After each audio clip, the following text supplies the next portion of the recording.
बिस्मिल्लाहिर्रहमानिर्रहीम। दौलत के ढेर लगाने का फार्मूला। मोहतरम हज़रत हकीम साहब, अस्सलामु अलैकुम। मेरी शादी आज से 30 साल पहले मेरे सगे मामू के बेटे से हुई।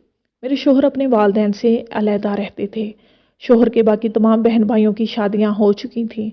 वो तमाम अपने घरानों में मुतमिन ज़िंदगी बसर कर रहे थे। मेरे शोहर का अपना कारखाना था। शोहर को शादी से पहले ही जुए और शराब की लत थी, जिसका इल्म मुझे शादी के तकरीबन 1 या 2 माह के अंदर अंदर मालूम हो चुका। मैंने सोचा मैं सब ठीक कर लूँगी, मगर ये मेरी गलतफहमी थी। मैंने अपने शोहर को राय रास्त पर लाने की लाख कोशिश की, मगर ऐसा ना हो सका। मेरे शोहर की आमदन ठीक ठाक थी, मगर आहिस्ता आहिस्ता जुआ और शराब की नहुसत ने सब कुछ बर्बाद कर दिया। मेरे मियाँ ने कारोबार पर दिन ब दिन तवज्जो देना कम कर दी। सब कुछ वहाँ मौजूद मुलाजमीन पर छोड़ दिया। इन्होंने भी कुछ खास तवज्जो न दी। एक दिन आया कि हमारा कारखाना बिक गया, सब कुछ खत्म हो गया। मेरे शोहर सब बेचकर कर्ज उतार कर खाली हाथ घर आ गए। शादी के 6 साल बाद अल्हम्दुलिल्लाह मैं 4 बच्चों की माँ थी, जिनमें 3 बड़ी बेटियां और एक बेटा सबसे छोटा शामिल है। घर खाने को खत्म हो गया। रिश्तेदारों ने कुछ हमदाद की, मगर कितनी देर तक। फिर मेरे वालिद ने कहीं से पैसे वगैरह इकट्ठे करके मेरे शोहर को एक ऑटो रिक्शा ले दिया, ताकि घर का खर्चा चल सके। मेरे शोहर ने चंद माह तो घर में खूब पैसे दिए, जिससे हमारा बेहतरीन गुसर बसर होने लगा। जैसे ही मेरे शोहर की जेब में दोबारा पैसे आए, इसने दोबारा जुआ खेलना और शराब पीना शुरू कर दी। जुए और शराब की नहुसत एक बार फिर हमारे घर पर पड़ी और मेरे शोहर बीमार रहना शुरू हो गए। रक्षा खड़ा हो गया और घर का चूल्हा एक मर्तबा फिर बंद हो गया। बच्चे बड़े और स्कूल जाना शुरू हो गए। ससुराल वालों ने शुरू में तो कुछ अमदाद की, मगर आहिस्ता आहिस्ता इन्होंने भी हाथ खींच लिया। मेरे शोहर की बीमारी दिन ब दिन बढ़ रही थी।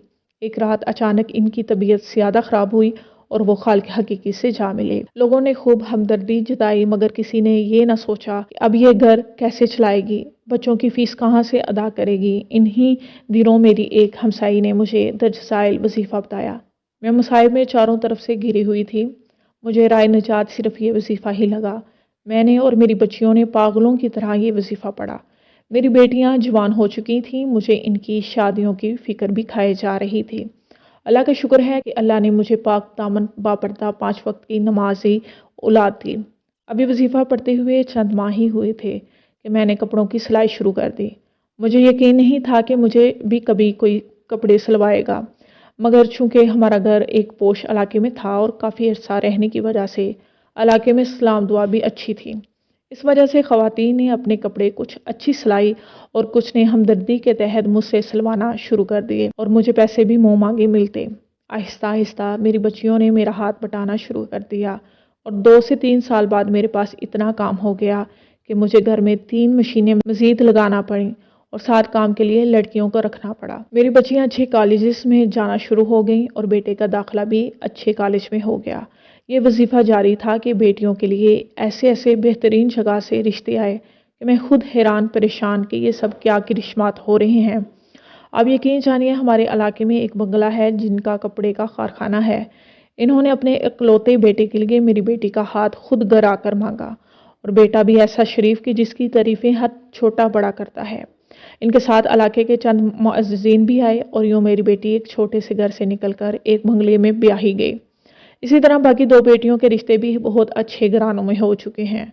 बेटी की पढ़ाई जारी है। आज शहर के पोश इलाके में मेरी बुटीक है। हर तरफ सुकून ही सुकून और बरकत ही बरकत है। वजीफ़ा अल्हम्दुलिल्लाह अब भी जारी है, मगर जो बेटी ब्याही गई वो भी ये वजीफ़ा आज भी सुबह शाम अपने घर में करती है, बल्कि इसके साथ ससुर, शोहर और घर के दीगर अफराद भी यही वजीफ़ा करना शुरू हो गए हैं। कायरीन, ये वजीफ़ा नहीं, दौलत के ढेर लगाने का फार्मूला है। आज तक जिस दुखी ने भी आजमाया, अल्लाह ने इसके घर पर करम की बारिश बरसा दी। अमल ये है कि सुबह शाम अव्वल आखिर 11 मरतबा दुरूद शरीफ पढ़कर दरमियान में 800 मरतबा यानी 8 तस्बीह बिस्मिल्लाहिर्रहमानिर्रहीम पढ़ें। हज़रत हकीम साहब, ये तो सिर्फ मैंने अपनी कहानी बयान की है। इस वजीफ़े के मेरे पास इन लोगों के बेशुमार तजर्बात व मुशाहदात हैं, जिनको मैंने ये अमल बताया। हवाला महनामा अबकरी जुलाई 2017, सफ़ा नंबर 32। चलें जी, अब वीडियो को ख़त्म करते हैं। अगर किसी बात की आपको समझ ना आए तो ज़रूर पूछ लीजिएगा। शेख उल वज़ाइफ की कौन सी किताब से ये वीडियो ली गई है, आप मुझसे ये भी पूछ सकते हैं। मैं अपनी वीडियो को और ज़्यादा बेहतर कैसे बनाऊं, आप मुझे मशवरा भी दे सकते हैं। ऐसी मज़ीद वीडियोस देखने के लिए इस चैनल को सब्सक्राइब करके ज़रूर जाइएगा। मिलते हैं अगली वीडियो में, तब तक के लिए अल्लाह हाफिज़।